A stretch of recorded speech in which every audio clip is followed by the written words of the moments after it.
Hey guys, welcome to PM Pathshala. Guys, आज हम लेकर आए हैं पार्ट 2 साइंस एंड टेक्नोलॉजी का गाइस, जो कि आपकी सितंबर 2023 की मैगजीन है।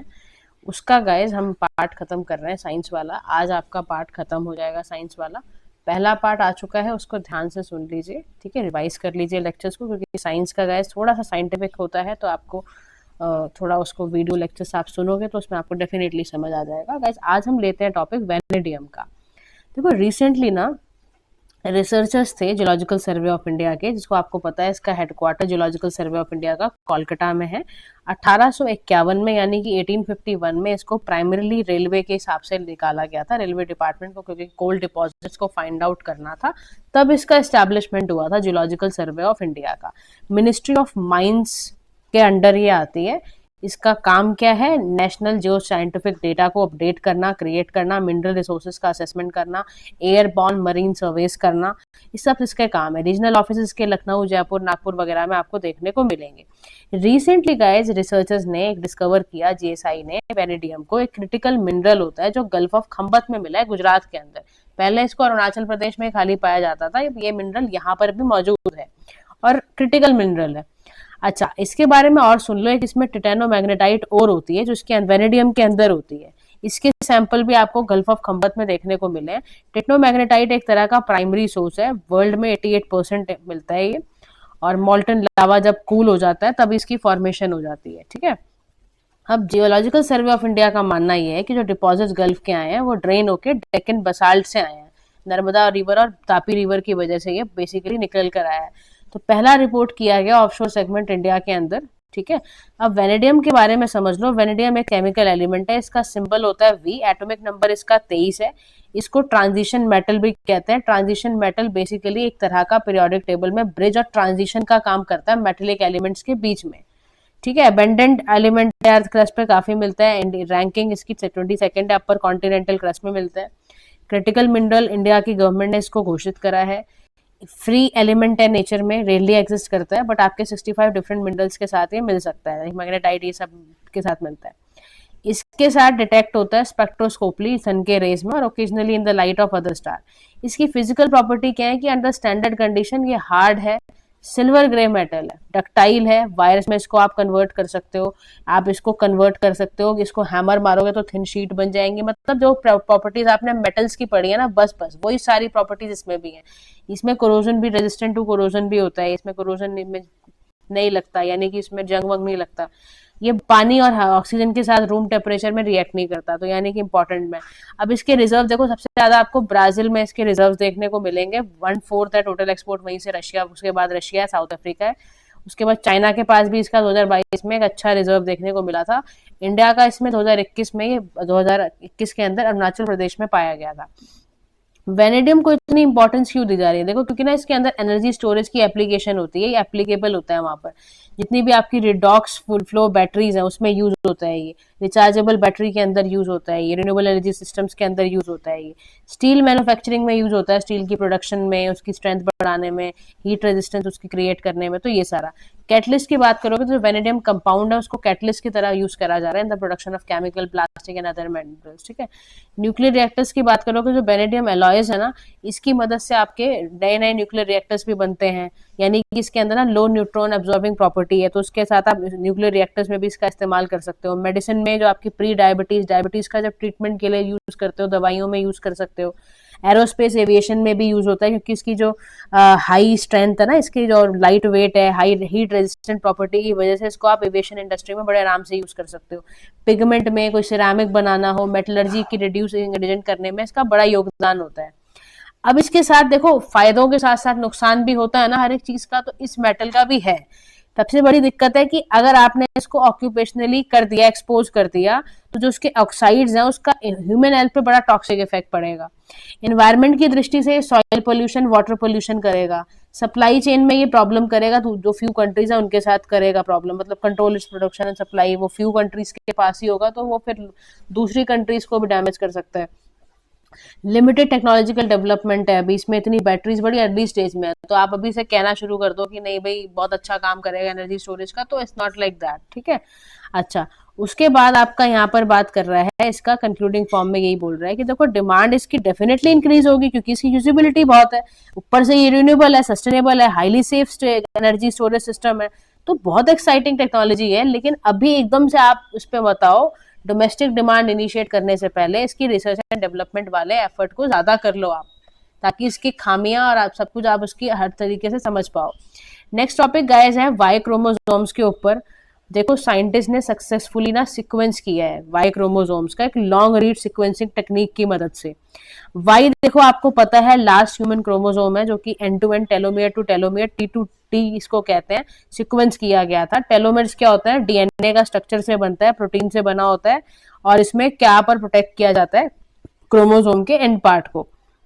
अब इसमें बेसिकली क्या करा जा रहा है, सीक्वेंसिंग से क्यों मदद ली जा रही है, क्योंकि सीक्वेंसिंग करने से आपको ह्यूमन हेल्थ को या हेल्थ कंडीशंस की ज्यादा अच्छी जानकारी होगी, जीन्स के जो चेंजेस आते हैं वाई क्रोमोसोम्स में उसका पता चलेगा। देखो जब जब वाई क्रोमोसोम्स का लॉस हो जाता है तो इसका मतलब ये है कि कैंसर की रिस्क बढ़ जाएगी, अल्जाइमर डिजीज बढ़ जाएगी, कार्डियोवास्कुलर डिजीज भी हो सकती है। आप समझो क्रोमोसोम्स क्या होते हैं, इसके सीक्वेंस का क्या मतलब होता है। क्रोमोसोम्स का मतलब है थ्रेड लाइक स्ट्रक्चर जो आपको डीएनए में मिलता है, और बनता किससे, ये प्रोटीन और सिंगल मॉलिक्यूल डीएनए से बनता है, और इसी पार्ट में आपके cell to cell genetic information आपकी कैरी करता है। ये प्लांट में, एनिमल्स में, ह्यूमंस में, सब में होता है, और इसी के अंदर ही रिसाइड करता है nucleus of the cell. Humans के अंदर 22 पेयर है नंबर्ड क्रोमोसोम्स के, जिसको ऑटोसम कहते हैं। एक पेयर सेक्स हार्मोन का होता है जिसको एक्सएक्स और एक्सवाई कहते हैं। टोटल हमारे पास 23 पेयर होते हैं, मतलब 23 पेयर है, यानी कि 46 टोटल में आ गया। अब जीनोम सीक्वेंसिंग का मतलब सिंपल मतलब है गाइस कि जो आप डीएनए का स्ट्रैंड से एग्जैक्ट ऑर्डर बेसिस को डिटरमाइन करते हो उसको सीक्वेंसिंग कहते हैं। दो तरह से सीक्वेंसिंग को रीड किया जाता है, एक शॉर्ट रीड होती है, एक लॉन्ग रीड होती है। शॉर्ट रीड का मतलब है आप जीनोम को स्मॉल फ्रेगमेंट्स में डिवाइड कर दोगे, ब्रोकन आउट कर दोगे, और इससे आपको पता चल जाता है स्पेसिफिक सीक्वेंस की अबेंडेंस का मतलब क्या है, उसको कैसे ट्रांसक्रिप्ट किया जा सकता है, उसमें क्या एक्सप्रेशंस हैं उसके। लॉन्ग रीड में क्या करा जाता है, डीएनए को फ्रेगमेंट करके टैग कर दिया जाता है सीक्वेंसिंग्स के साथ, हर फ्रेगमेंट के साथ, फिर लोकल असेंबली की जाती है। इससे क्या होता है, सीक्वेंसेस जो आपके इजीली ना डिस्टिंग्विश हो जाते हैं कि कौन सा क्या है, रिपीटिशंस की दिक्कत प्रॉब्लम सारी हैंडल हो जाती है इससे। वाई क्रोमोसोम्स के बारे में सुना है तो ये भी समझ लो होता क्या है। देखो one of the two human के सेक्स हार्मोन्स हैं, एक एक्स बीइंग द अदर, एक आपका वाई के बारे में हम पढ़ ही रहे हैं। वाई जो क्रोमोसोम्स हैं पता चलता है आपको, एक्स वाई क्रोमोसोम्स आपको पता है मेल में होते हैं, एक्स एक्स आपके फीमेल में क्रोमोसोम पाया जाता है। वाई में मेल डिटरमिनिंग है, यानी कि इसमें SRY जीन्स होंगे, और उसमें सेक्स कैरेक्टरिस्टिक्स पता चलता है, यानी कि पता चलता है टेस्टिस है। वाई के पास जंक डीएनए भी होता है, 66% वाई क्रोमोसोम्स जो आपके रिपीटेटिव डीएनए से बने हुए हैं। यहाँ पर क्या होता है, उसकी टेक्निक्स को, डीएनए को एनालाइज करना, अरेंज करना, ये सब होता है। आपके सभी इंडिविजुअल्स में जिनमें भी वाई क्रोमोसोम्स पाए जाते हैं, यानी कि सिंगल वाई बेयरिंग एंसेस्टर है, और वो 3 लाख ईयर्स अगो से जी रहा है। यानी कि वाई क्रोमोसोम अगर वो male parent to male offspring में जाता है, आपको भी पता है, सो द इन्फॉर्मेशन जो वाई क्रोमोसोम्स में आपको मिलती है वो आपको ना एक एंसेस्ट्री इन्फॉर्मेशन भी देखती है, एक डायरेक्ट लिंकेज बना के बताती है कि कौन आपका मेल एंसेस्टर रहा होगा। क्योंकि उससे ना देखो जेनेटिक डिजीज मान लो कोई पाई गई, आपको पता है जेनेटिक डिजीज बड़ी रेयर डिजीज होती है, तो आपको ये पता करना है ये किस जीन से आई है, तो उस इंफॉर्मेशन को और क्लैरिटी से समझने के लिए वाई क्रोमोसोम बड़ी हेल्प करता है ह्यूमन जेनेटिक्स को समझने के लिए। तो ये बहुत अच्छा है, इसे अगर देखो पता चलेगा तभी तो फ्यूचर में आप एडवांस मेडिसिन वगैरह तैयार कर पाओगे, टेक्निक्स यूज कर पाओगे, इसीलिए तैयार किया जा रहा है। ठीक है, आपके रेयर डिजीज से बचने के लिए गाइस। अच्छा, छठा आपका टॉपिक है जीन ड्राइव टेक्नोलॉजी के बारे में। जेनेटिकली मॉडिफाइड मॉस्किटोज होते हैं और have been use in outdoor, ताकि वो जो कंट्रोल्ड कंडीशन जैसे इंडिया में है, ब्राजील में है, पनामा में है, वहां पर क्या है, मॉस्किटो की पॉपुलेशन प्रॉमिसिंग ड्रॉप्स देखने को मिल रहा है, अराउंड 60-90% ड्यूरिंग द ट्रायल, ऐसा इसकी मदद से मिल रहा है। अब समझ लो भी है क्या, आजकल मच्छर आने शुरू हो गए हैं, तो आपको बड़ा इंपॉर्टेंट टॉपिक मिल गया है।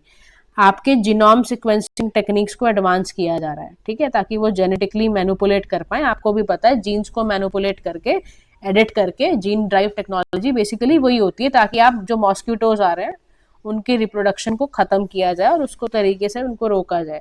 जीडीटी एक type of genetic engineering technique है, जिसमें आप जीन्स को मॉडिफाई करोगे, ऑल्टर करोगे, मेंडल वाले इनहेरिटेंस फॉर्मूले से सर्टेन पैटर्न्स को चेंज कर दोगे आप, जो ट्रेड्स पास करते हैं ना पेरेंट्स टू ऑफस्प्रिंग, उसको चेंज करते हो आप।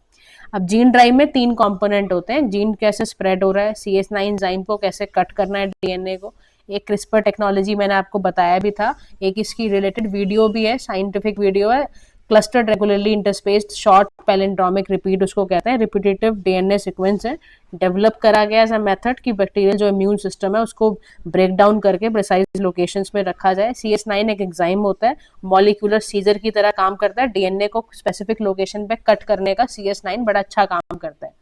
अच्छा, इसका आउटकम क्या होगा? ये जेनेटिक मटेरियल है जिसको इनकोड करा जाएगा एनिमल के डीएनए में इंसर्ट करके, उससे एक नेचुरल अकरिंग जीन को क्रिएट करा जाएगा, उसकी नेचुरल अकरिंग जीन की जगह ये लगाया जाएगा। ठीक है, इससे क्या होगा? उसका जो लाइकलीहुड है पर्टिकुलर जो उसका इनहैंस होएगा, नेक्स्ट जनरेशन तक जाएगा और ये सब आएगा इससे रिलेटेड एप्लीकेशन। देखो जीडीटी को ना आप इंसेक्ट्स को एक्सटर्मिनेट करने, जैसे मॉस्किटो वगैरह, जैसे आपके मलेरिया डेंगू वगैरह फैलते हैं, इन सबको बचाने के लिए है। तो कंसर्न भी है, लेकिन सब कुछ अच्छा नहीं मिल जाता, इकोलॉजिकल कंसर्न है।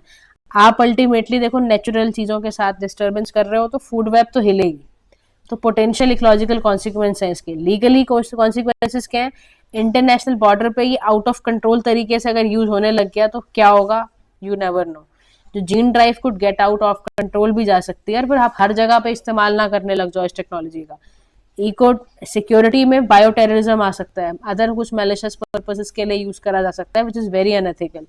एथिकली आप देखो तो मैंने आपको बताया इसमें एथिकल, आप किसी स्पीशी के टारगेट और उसको नेचर से हटा के उसमें आप आर्टिफिशियल चीजें डाल रहे हो गाइस, तो वो कितना सही है आप भी समझते हो। ठीक है, तो इसीलिए कहा जा रहा है कि अनप्रेसिडेंटेड पोटेंशियल तो है ग्लोबल चैलेंज, जैसे वेक्टर बॉर्न डिजीज को आप बचा लोगे, इन्वेजिव स्पीशीज से आप बचा लोगे, लेकिन ये भी याद रखो कि बैलेंस रखना, एक इनोवेशन ठीक है, लेकिन एथिकल रिस्पॉन्सिबिलिटी भी आपके साथ कनेक्टेड है। डिजीज से तो बचा लो, लेकिन पता चले कि वो कुछ और, पता चला आप इंसान के अंदर इंटेलिजेंस कम है तो उसके इंटेलिजेंस को बढ़ाने के लिए उसमें जीन्स को चेंजेस कर रहे हो, तो हो सकता है आपने जीन्स के लिए इंटेलिजेंस बढ़ा दिया लेकिन दूसरे शरीर में दूसरे साइड इफेक्ट्स आ गए, तो इतना नहीं वो पागल हो जाना कि भाई आपने बैलेंस ही हटा दिया और आप यूज किए जा रहे हो। तो this is all about guys this topic. Thank you so much for listening. Do like, share and subscribe to PM Pathshala. If you have any doubt, please let us know in the comment section. Thank you so much.